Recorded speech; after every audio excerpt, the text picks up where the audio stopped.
Fanny, they tell me that my guest has so many problems that his therapist must be a very rich man.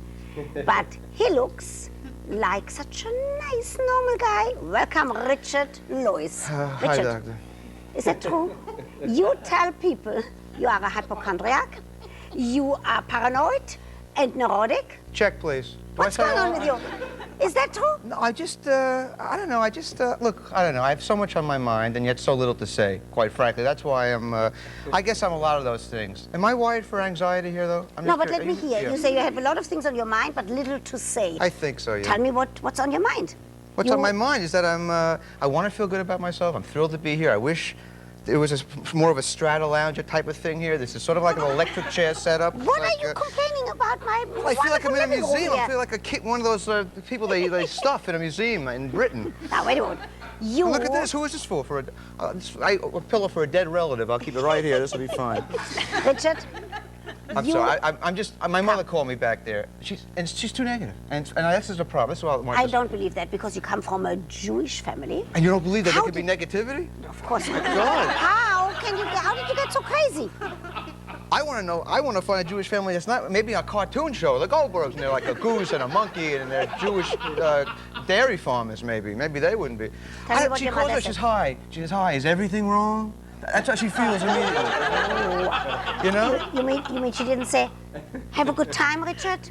Enjoy yourself? Well, none of us take pleasure personally in our family. It's very hard. We wear like pleasure block when we go on vacations, you know what I mean? But she doesn't know how to, I don't know, I just like, even like over the past Jewish holidays, you know, she's very hard on me. She's judgmental. Why? She says your hair is too long? Oh, if that's all she said, I'd be heaven. She said, are you going to, pray and mourn? I went, well, I'm traveling. I don't know. So she sent me this.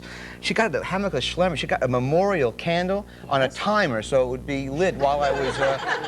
So I would be weeping. All of a sudden, I would be weeping uncontrollably, you know. And then I said, I fasted. She said, well, I bet you didn't fast. You didn't stay away from the right foods. Even that was like a problem with her. You know what I mean?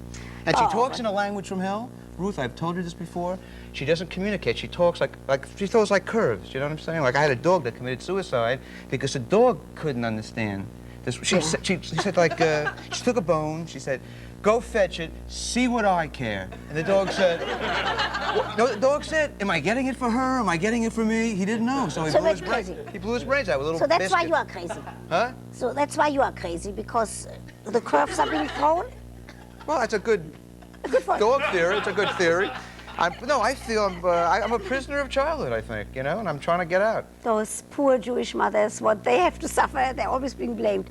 Now, let's suppose that you are going to have children. Are you ever going to have children? Well, if you would have, would you bring them to your mother? The way things are going, the only way, if they develop children from masturbation, I have a shot. That's the only way. Why, women don't like you?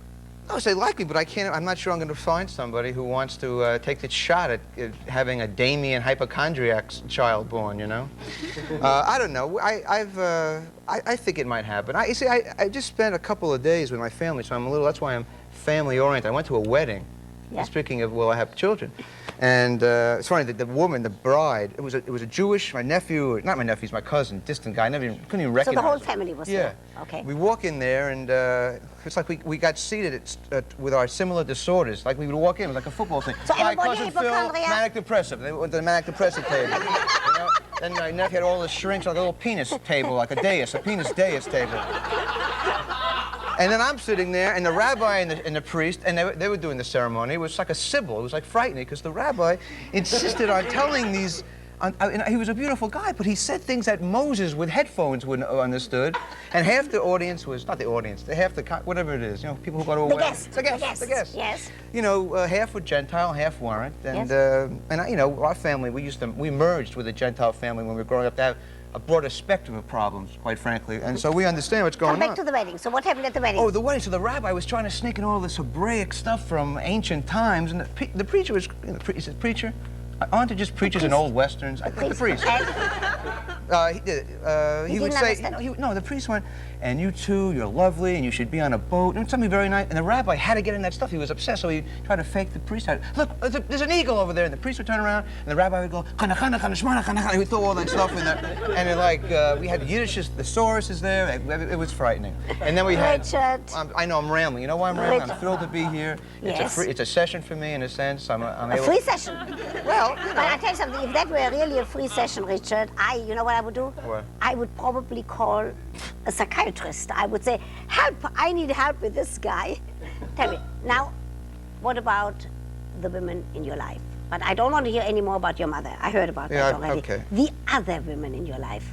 The other women in my life? Yes. Is there a woman in your life? No, not right now. We broke up, and I don't know why I don't let go. I don't let go. I can't let go. Even people I don't like. She'll call me, an ex will call me. Yes. I mean, I'm talking back in second grade. I don't want to let go. I feel like I need to be liked. I said, look, I'm sorry, Janine. I'm sorry about that jungle gin incident. I was panicking. Then I call someone. I call them back at, like, after I have a drink of wine. I'll call them back at midnight, foolishly. And she'll say, Richard, you're a lowlife, you're a sleaze, you couldn't commit, you're scum. And I go, you're just cranky. You're just cranky. You know? And then you have sex with her? Over the phone? Oh, no. Then she comes over? No, sex with an ex that's a safe thing. I've done that once, but I felt depressed afterwards, you know. Why is it safe? It's safe because I know I'm not going to wind up with the person, you know. I mean, that's... Wind up? Get married. You mean get married? You want to get married? Oh, absolutely. Why is your sex life these days, is it not good or is it yes good? Well, after a while, after I broke up with this woman, I felt a little out of it. She was obsessed on simultaneous orgasm, which I'm sure is a wonderful thing, you know, but she had these, like, she wanted to have like a simultaneous yabba dabba doo. I mean, I would get to the ya, she'd already be at the do, and she'd be making a stew in the kitchen. I said, you know, I couldn't do it. And then plus, I cared more about her having an orgasm than me. I was like performing like an audience, which took all the pleasure away from me. And I said, please tell me, did you? She said, well, I don't know, I'll shoot a flare over the house. I mean, I don't know the mysteries. I don't know the mysteries of the orgasm. Are you saying that, if I would ask you straight out, Richard, do you satisfy the women that you are with or not? Well, I don't believe it if I do, you know? I mean, you hear all about that. You're the greatest, blah, blah, blah, and then 10 seconds later they're selling Mardi Gras tickets outside, you know, so how do you know, you know? And I personally, I understand how women like to just relax and sometimes cry. Yes. You know, but this one woman I had, as soon as she had an orgasm, she would just start to, like, put on like kabuki theater in the bedroom, and she went through all these. So I don't know whether I'm responsible for all that, you know. But now it might come from her own mind. Yeah, it might. But now that I broke up, I feel I had to go to like a penis awareness clinic in Torrance. They have all these clinics in LA, you know, that crap they have all there, you know. And Richard. Yeah. A serious question. A very serious question. I thought these were dead serious. No. Right now, a serious question. Okay. When you make love with a woman, who takes care of birth control?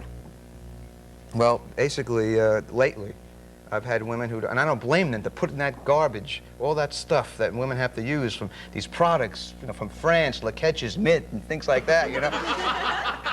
And you see a picture of like a sperm catching a foul pop, you know, taking his mask off. It's unfair for women. But she used nothing. She said, I had my period in 1927, the Aurora Borealis. She had like a chart, you know, and she says, look, it's Tuesday, you know you have to wear a sorcerer's hat in bed and all that. You know, she threw salt over her shoulder, had a rabbit's foot on. I tell you what, Richard. Okay. I tell you what. You know what I think, now that we are in this session, I think what you really need is just to find the right girl. You really feel that way? Yes.